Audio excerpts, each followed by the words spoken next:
सुप्रभात, good morning. Top 20 के आज के इस हफ्ते की शुरुआती यानी कि सोमवार के एडिशन में आप सबका स्वागत है। काफी पेन से गुजरा है भारतीय बाजार। पिछले हफ्ते हर दिन दबाव के साथ कामकाज, मतलब 650 अंक वीक ऑन वीक का दबाव देखने को मिला है। तो पेन तो काफी था। पेन के पीछे कई सारे रीजंस थे। वो एस्केलेशन कह लीजिए यूएस ईरान कॉन्फ्लिक्ट का, और इस एस्केलेशन का निचोड़ कच्चे तेल के भाव जो 100, 102 तक चले गए थे, वो सब का खामियाजा था। अब वीकेंड में क्या हुआ, ट्रम्प साहब बहुत धमकी भरे संदेश तो देके गए थे, ये कर दूंगा वो कर दूंगा, पर वीकेंड बड़ा पीसफुल निकला। बल्कि जो यूजुअल रोज रात की एक्टिविटीज हो रही थी, यूएस ईरान पर अटैक कर रहा था, ईरान रिटेलिएट कर रहा था, इवन वो मामला भी थमा। तो डी एस्केलेशन ने हमारे लिए क्या करा, कच्चा तेल कूल ऑफ कर दिया। हमने 96, 97 पे छोड़ा था, 92 ऑड लेवल्स के आसपास, 93 के आसपास क्रूड है, तो क्रूड करेक्टेड है, एक वेलकम रिलीफ है। तो हम एक गैप के साथ शुरुआत कर रहे हैं, लेकिन क्योंकि हम 23,800 के नीचे क्लोज हुए थे वीकली, इस गैप के बावजूद हम उस 24,000 के थ्रेशोल्ड को तो पार नहीं कर पाएंगे। तो देखते हैं इस गैप के बाद बाजार बिहेव कैसे करते हैं।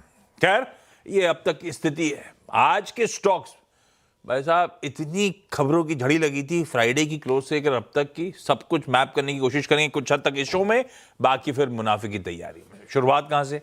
शुरुआत तो गिफ्ट निफ्टी से करेंगे, और पूरे हफ्ते परेशान करने के बाद अब फाइनली आपको थोड़ा सा हरा निशान देखने को मिला है। 150 अंकों की बढ़त है। हालांकि इसे देख के इतना ज़्यादा मज़ा नहीं आया, क्योंकि आप कच्चा तेल देखिए ऑलमोस्ट 5-6%। इनफैक्ट जब यहाँ पर क्रूड की शुरुआत हुई थी ट्रेडिंग की, तब से आप देखें तो 7-8% तक लुढ़क गया था। 5-6% के कट यहाँ पर ब्रेंट ऑयल में आपको देखने को मिल रहे हैं। यूएस के मार्केट्स में फ्यूचर्स को आप देखें तो बड़े मूव के साथ कारोबार नजर आ रहा है, लेकिन हमारे गिफ्ट निफ्टी में सिर्फ आधे प्रतिशत के आसपास का मूव है। रिजल्ट के रिएक्शन के लिहाज से आप देखें ना, तो आज की वॉच लिस्ट इतनी लंबी है, इतने सारे स्टॉक्स हैं, वायदा बाजार के हैं, कैश के हैं, खबरों वाले हैं, बहुत सारे आइडियाज़ हैं। यहाँ पर आपको फोकस रखना चाहिए। अच्छा, कुछ स्टॉक्स और आइडियाज़ वैसे भी आपके साथ डिस्कस करेंगे जो ऑलरेडी आपको फ्राइडे बता दिए थे, तो वहाँ पर हो सकता है कि आपको डे 2 का एक्शन आपको देखने को मिले। शुरुआत में ऐसे ही स्टॉक के साथ करूँगा, और पहला स्टॉक है डॉक्टर लाल पैथलैब। फ्राइडे बात हुई थी आप लोगों से, तो बताया था कि नाम डॉक्टर लाल है, लेकिन इसे हरा ही रखेगा, क्योंकि सेंटीमेंट्स आप देखें तो हेल्थ केयर डायग्नोस्टिक के स्पेस में काफ़ी ज़्यादा अच्छे होते जा रहे हैं। पिछले कई क्वार्टर्स से आप देखें तो लगातार जो अर्निंग्स का मोमेंटम है बहुत ही रिजिलियंट है, बहुत ही स्ट्रांग देखने को मिल रहा है। मेट्रोपोलिस के नंबर्स आए थे, उसके बाद थायरोकेयर के नंबर्स आए थे, तभी भी डॉक्टर लाल पैथलैब के स्टॉक्स में तेज़ी देखने को मिली थी। अब इसके नंबर्स में आप देखें ना, तो आप आय मुनाफा एबिटा मार्जिन छोड़ दीजिए, सबसे बढ़िया और इम्पॉर्टेंट टेक अवे ये है कि पिछले 4 साल में हाईएस्ट एवर रेवेन्यू ग्रोथ देखने को मिली। आप याद करिए कि 2020 के बाद जब वानिम जी ने अग्रेसिवली अपना विस्तार किया था, तब इस स्पेस को लेकर बहुत लोग नेगेटिव हो गए थे कि नहीं, प्राइसिंग टूट रही है, इनके मार्जिन सस्टेन नहीं हो पाएंगे और वैल्यूएशंस काफ़ी महंगी है। लेकिन वानिम जी ने भी धीरे धीरे प्राइस हाइक कर लिया। तो अब इंडस्ट्री में आप देखें तो फ़ायदा ये हो रहा है कि अब मैनेजमेंट खुद कह रहा है कि यहाँ से जो ग्रोथ है आपको और बढ़िया देखने को मिल सकती है। और इसी के चलते जो ग्रोथ की गाइडेंस जो पहले लो टू मिड टीन्स थी, अब इसे मिड टीन्स कर दिया, यानी गाइडेंस यहाँ पर बढ़ाई गई है। तो डॉक्टर लाल पैथलैब ये पहला स्टॉक है, इसे इन ग्रीन रख दिया। दूसरा स्टॉक है, कैश की कंपनी है, छोटी कंपनी है, लेकिन रिएक्शन शायद बड़ा आ सकता है। नंबर्स मैंने देखे हैं, शेषाशाही पेपर, इसकी मैं बात कर रहा हूँ। रेवेन्यू 28% साल दर साल बढ़ी है। एबिटा 21 करोड़ से 44 करोड़ देखने को मिला है। जो मार्जिन 5.5% के थे, वो तकरीबन 9% के हो गए, और मुनाफे का आंकड़ा भी काफ़ी दमदार है, लगभग दोगुनी की बढ़त है, क्योंकि 15 करोड़ से 32 करोड़ का आंकड़ा यहाँ पर आपको नजर आया। नंबर्स हर लिहाज से काफ़ी स्ट्रॉन्ग है। तो शेषाशाही पेपर ये दूसरा स्टॉक है मेरी लिस्ट में, इन ग्रीन रखा है।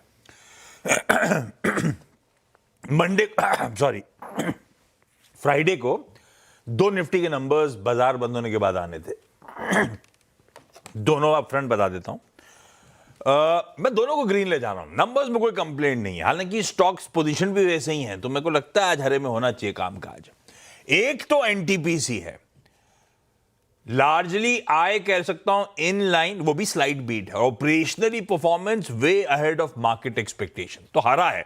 आय 3% बढ़ी, बाजार उम्मीद क्या थी 1.5% बढ़ने की, 1.25% बढ़ने की, 2% बढ़ने की, तो क्या नहीं वो फ्लैट था, तो इनलाइन कह दिया मैंने।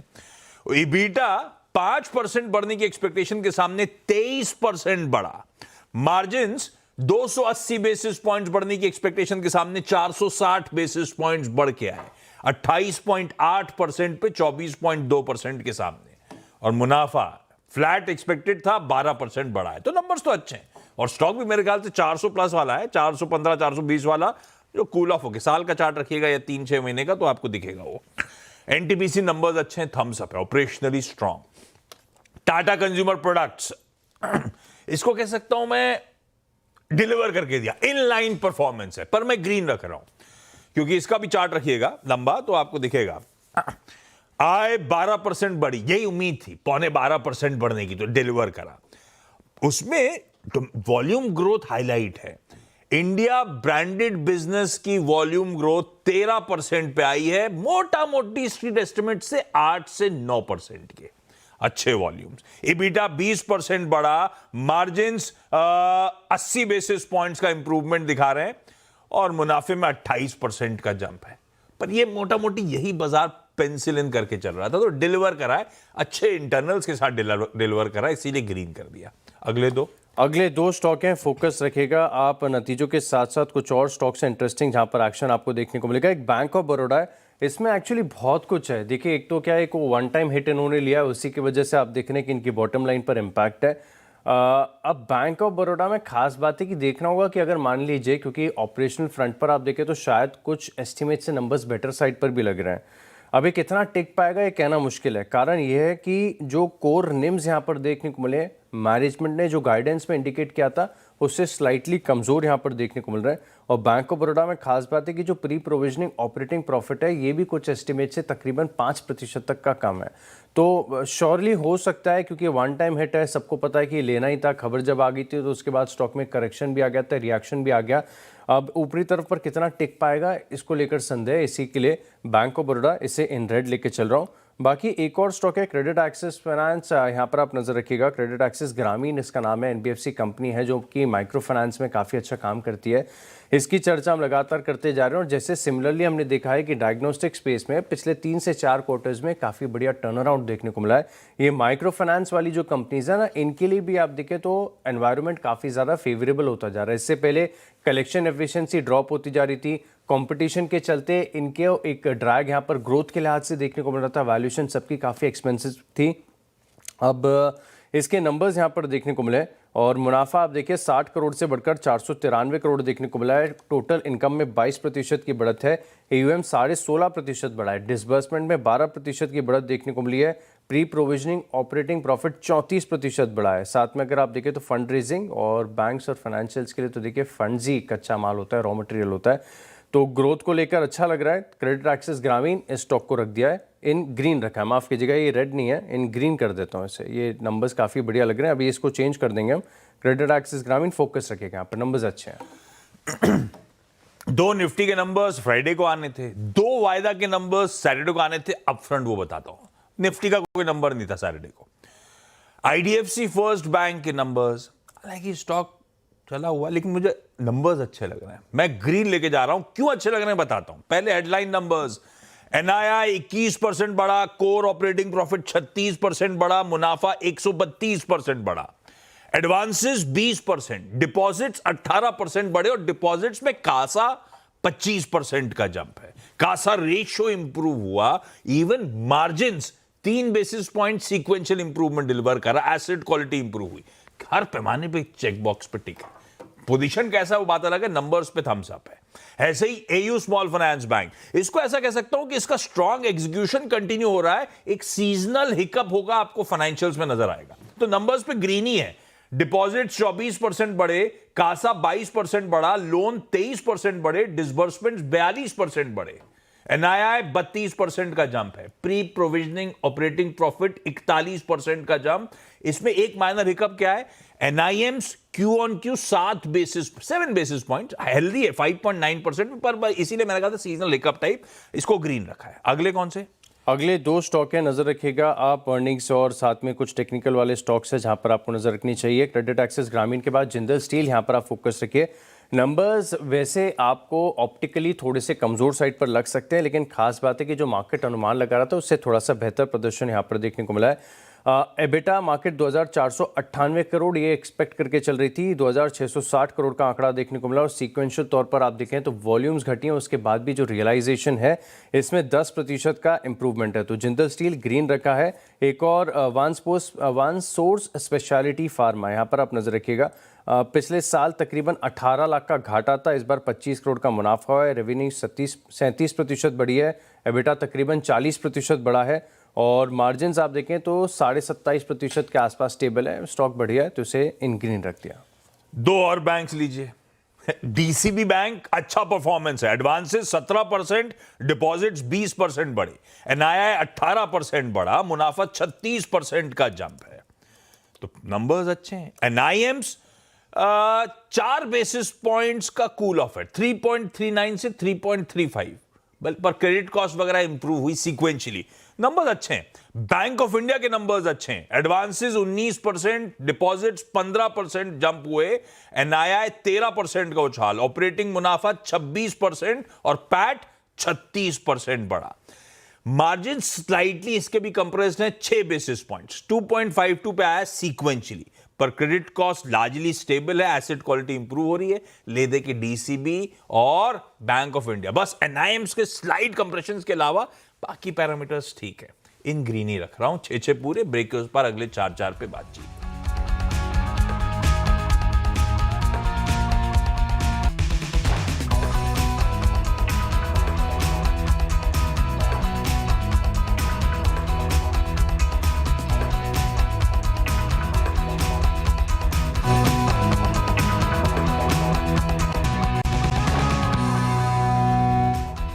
चलिए ब्रेक के बाद आपका स्वागत है और अगले 4 स्टॉक्स की बात कर ली जाए। अगला स्टॉक है मिडिल ईस्ट में नियोजन केमिकल्स, यहाँ पर आप रखिएगा खास फोकस। और नियोजिकल केमिकल्स में एक अच्छी बात यह है कि अब तक की जो परफॉर्मेंस क्वार्टरली लिहाज से रही है, क्वार्टर 1 का परफॉर्मेंस अब तक का सबसे बेस्ट देखने को मिला है, जहां पर मुनाफा 67% बढ़ा है, रेवेन्यू में 34% की बढ़त देखने को मिली, एबिटा 53% बढ़ा है और मार्जिन्स भी आप देखें तो 16.9% से बढ़कर 19.3% के देखने को मिले। यानी ऑल अराउंड बेस्ट परफॉर्मेंस यहाँ पर क्वार्टरली लिहाज से देखने को मिली, तो इस स्टॉक को इन ग्रीन रख दिया। एक और स्टॉक खास है मारुति। वैसे ऑटो में रफ्तार है, अब तक जितनी भी रफ्तार हम देख रहे थे सब 2 व्हीलर्स में थी, चाहे बजाज है, टीवीएस है, हीरो है, आइशर है, सब में एक बड़े मूव्स यहाँ पर देखने को मिल रहे थे। अब मारुति में दरअसल आप देखें तो ब्रेजा वेरिएंट ऐसा है इनका जो लॉन्च के बाद से लगातार कई सालों तक टॉप सेलिंग रहा है। अब यहाँ पर आप देखें तो उन्होंने एक इंजन का वेरिएंट लॉन्च किया है, 1 लीटर का टर्बोचार्ज्ड बूस्टर जेट इंजन, और कुछ ब्रोकरेजेस हाईलाइट करके बता रहे हैं कि इसकी वजह से थोड़ा सा ट्रैक्शन सेल्स का ब्रेजा का बढ़ सकता है, जो कि अब अपने सेगमेंट में टॉप सेलिंग से थोड़ी सी पीछे हट गई थी। अभी हो सकता है कि इस स्पॉट को रिक्लेम कर लें इस लॉन्च के बाद। तो मारुति यहाँ पर भी नजर रखिएगा, मार्केट भी बढ़िया है, सॉन्ग तो एटलीस्ट ऊपर ही है, गिफ्ट निफ्टी तो इन ग्रीन रख दिया है। लोधा डेवलपर्स के नंबर्स तो अच्छे लग रहे हैं और हर पैमाने पे, मतलब साल दर साल आय 43% का जंप, एडजस्टेड इबिटा 79% ऊपर और मुनाफा 101% का जंप, मार्जिन्स 900 बेसिस पॉइंट सुधरे, डेट सीक्वेंशियली 450 करोड़ रुपए रिड्यूस हुई, डेट इक्विटी 0.2 टाइम्स पे, Q1 का प्री सेल्स है 4,630 करोड़ रुपए का, पूरे साल की गाइडेंस थी 24,000 करोड़ रुपए की। तो ये कह रहे हैं कि H1 फीका रहता है 40% ऑफ द सेल्स और H2 में हम कैचअप करते हैं 60% लाते हैं, और कलेक्शन भी इंप्रूव हुए 46% साल दर साल। इसलिए मैंने कहा हर पैमाने पर नंबर्स तो अच्छे हैं तो ग्रीन ही रख रहा हूं, बाकी देखते हैं स्टॉक कैसे बिहेव करेगा। एक लाल रखा है, हालांकि कैश का नंबर है, दूर ही रहिएगा, मॉस्चिप टेक्नोलॉजीज नाम की कंपनी। अब इसमें यह है वो सिलिकॉन प्रोडक्ट इंजीनियरिंग सॉल्यूशंस वाला आइटम, जिसमें अपन चिप वाली कंपनियों में बात होती है तो इसकी चर्चा होती है। इनके आय साल दर साल 14% गिरी, सीक्वेंशली 24% गिरी, इबिटा 31% गिरा, सीक्वेंशली 12% गिरा, तो मार्जिन्स कॉन्ट्रैक्ट हुए। हालांकि ये कह रहे हैं कि ये अब हम लोग को आदत नहीं है चिप मेकिंग या इस तरह के धंधों की। ये कह रहे हैं, इनकी रिलीज ही कह रही है कि टाइमिंग प्रोजेक्ट्स के कंप्लीशन के ऑर्डर कन्वर्जन में वो ऐसे लैग्स आते हैं, तो इसको हर क्वार्टर पे मैप नहीं करना चाहिए। ठीक है, पर नंबर्स थोड़े से दिख खराब रहे इसीलिए लाल कर दिया मैंने। और अच्छा, लास्ट 2 कौन से? आखिरी के 2 स्टॉक है, दोनों टेक्निकल बेसिस पर चुने हैं। एलटीएम लिमिटेड यहाँ पर आप नजर रखिएगा, और फ्राइडे का प्राइस एक्शन काफी खास था। आखिरी 1-1.5 घंटे में एक स्पेस ऐसी थी जो मार्केट को थोड़ी सी रिलीफ दे रही थी, वो आईटी स्पेस है। यहाँ पर शार्प ऑफलोस के एक्शन यहाँ पर आपको देखने को मिले और एलटीएम में खास बात अगर आप देखें तो जो ट्रेंड यहाँ पर देखने को मिल रहा है थोड़ी सी रिकवरी वाला है और मार्केट का मूड माहौल भी बढ़िया है, तो एलटीएम इस स्टॉक को इन ग्रीन रख दिया। आखिरी स्टॉक है मिंडा कॉर्पोरेशन और ये बड़ा इंटरेस्टिंग चार्ट है। इसकी कैंडल देखेगा फ्राइडे की आप, और जहाँ पर ओपन हुआ वही लो हो गया, वहाँ से जो क्लोजिंग आपको देखने को मिली है डे हाई की है। 3% की तेजी के साथ open is equals to low और क्लोजिंग डेज हाई के करीब, ये अच्छा पैरामीटर है, ये डिमांड को बताता है। इसके लिए Minda corporation in green. 2 large trades थे। एक तो जब आईपीओ के समय मैनेजमेंट आया था तभी बात करके मजा आ रहा था। Calibre mining and logistics Friday को लिस्ट हुई थी। फ्राइडे को कार्नेलियन एसेट मैनेजमेंट ने 20 लाख शेयर्स, विकास खेमानी, और गोल्डमैन सैक्स यूरोप ने 3,34,000 शेयर्स फ्राइडे को खुले बाजार से खरीदे। इसको ग्रीन ही रख दिया, अपडेट भी देना था। सुदीप फार्मा, इसमें नुवामा क्रॉसओवर अपॉर्चुनिटीज फंड ने अपना चंक बेचा, वो सारा एसबीआई म्यूचुअल फंड ने 20 लाख शेयर्स एसबीआई एमएफ ने फ्राइडे को इस कंपनी के खरीदने ग्रीन कर दिया। 10-10 पूरे ब्रेक के उस पार टीम्स का रैप अप।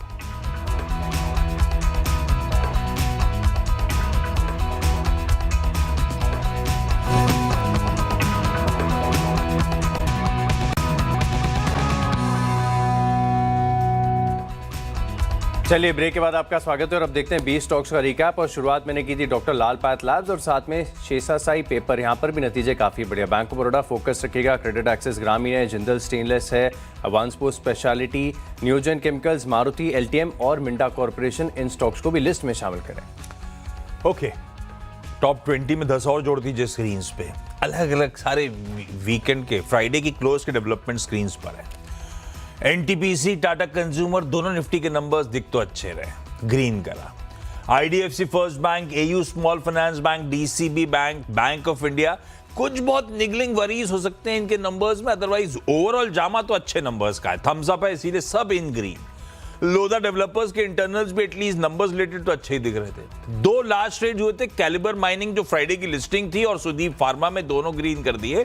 और एक मॉसचिप, हालांकि सेमीकंडक्टर से जुड़ी कंपनी, स्पेस से जुड़ी कंपनी, एराटिक हो सकते हैं फाइनेंशियल्स, पर Q1 डिसअपॉइंटिंग था, इसीलिए लाल रखा है।